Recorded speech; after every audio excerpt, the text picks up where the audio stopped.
Up to now, our frequency analysis has been pretty rough.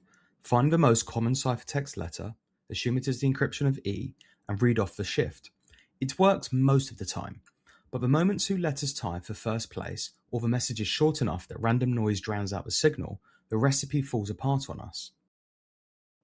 So in this short video, we're going to replace that rule of thumb with something far more solid, a proper statistical test, called the chi-squared statistic. It hands us a single number for every candidate key, and the smallest number wins. Here is the whole idea in one sentence. For every candidate key, we decrypt the ciphertext, and we ask how closely the resulting letter counts match the letter counts you would expect from a piece of English text the same length. That is it. The rest of this lesson is about turning that one sentence into a number. And we're going to build that number up one piece at a time in plain English.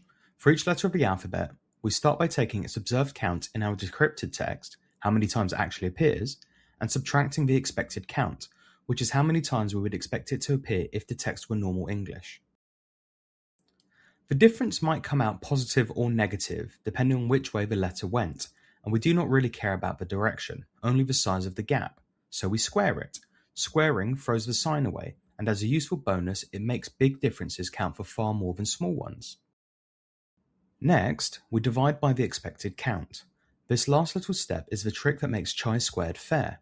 A difference of 2 for a rare letter like Z is far more surprising than a difference of 2 for a common letter like E, and dividing by the expected count automatically gives the rare letters the extra weight they deserve.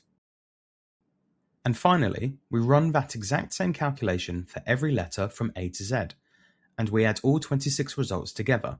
That total is the chi-squared score for our candidate. That is the whole recipe, and now you understand it. The next part is just notation. Mathematicians like to write things compactly, so instead of writing out observed count and expected count over and over, they use O for observed and E for expected, with a little subscript I hanging off of them. That I is not the letter I, it is a placeholder, a variable that stands in for whichever letter we happen to be looking at right now. So O sub I means observed count of that letter, and E sub I means its expected count. And to say add them all up, they reach for the capital Greek letter sigma. Sigma on its own just means sum, and the little I equals A tucked underneath it, together with the Z sitting on top, tell us that the range to sum over, we start at I equals A, and we keep going all the way up to Z. The whole expression on the left is called chi-squared, written with the Greek letter chi, which is where the name comes from. Do not be intimidated by the symbols. This formula is exactly the recipe we just walked through in plain English, only now it fits on 2 lines instead of 2 paragraphs, and the rule for using it is just as simple. The smaller the chi-squared score, the closer the decrypted text looks to English. So to crack a Caesar cipher, all we have to do is compute the score for every one of the 26 possible shifts, and pick whichever shift gives the smallest number. Enough theory. Let us actually put chi-squared to work. Here is a real ciphertext, 35 letters encrypted with some Caesar shift, and we have absolutely no idea which one. To score any one candidate key, remember, we decrypt the ciphertext with that key, count how many times each letter shows up, and compare those counts against what English would predict. Let us see what one of those comparisons actually looks like. To see how the calculation actually goes, let us pick a candidate shift, say k equals 7, and step through it. We start by decrypting the ciphertext with k equals 7, then we count how many times each letter shows up in that decryption. Those counts go straight into the row labelled observed. The row underneath, labelled expected, is what English itself predicts in a piece of text 35 letters long. And here is the important part. This row never changes. It depends only on the language, not on which key we picked. We will be comparing the observed row against this fixed expected row for every single candidate shift. And even with no maths at all, you can already see that the 2 rows do not line up very well. E should be the most common letter by a wide margin, but here it only appears once. Q is supposed to be almost non-existent, and yet it turns up twice, so k equals 7 is almost certainly not our key, but eyeballing is not enough. Chi-squared is going to tell us exactly how bad it is with a single number. And to get that single number, let us compute one term of the sum by hand. Take the letter T in our k equals 7 decryption.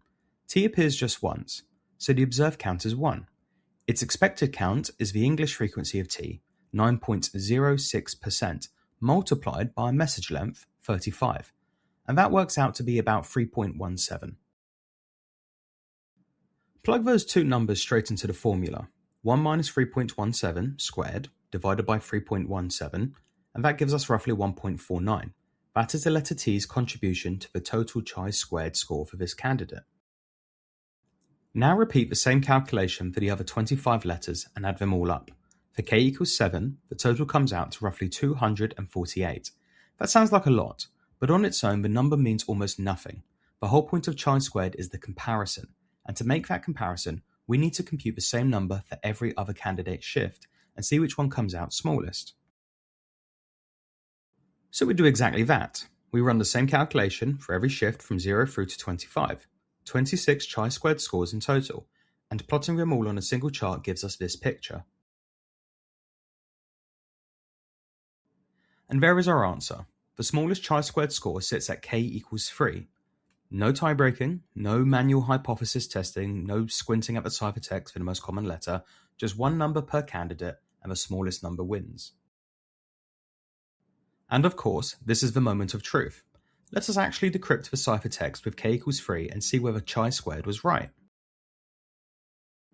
The quick brown fox jumps over the lazy dog. Chi-squared picked the right shift on the very first try, without a single drop of human judgment. And one closing note before we wrap up. This exact technique drops straight into our visionaire attack as well. Once the Kasiski examination has handed us the key length, every row in the split is its own Caesar cipher, and chi-squared picks each row's key letter in exactly the same way. From now on, this is the tool we'll be reaching for whenever we need to score a candidate decryption. If you want the rest of this cryptography course, hit subscribe so YouTube tells you when the next lesson drops, and a like on the way out helps other learners find it.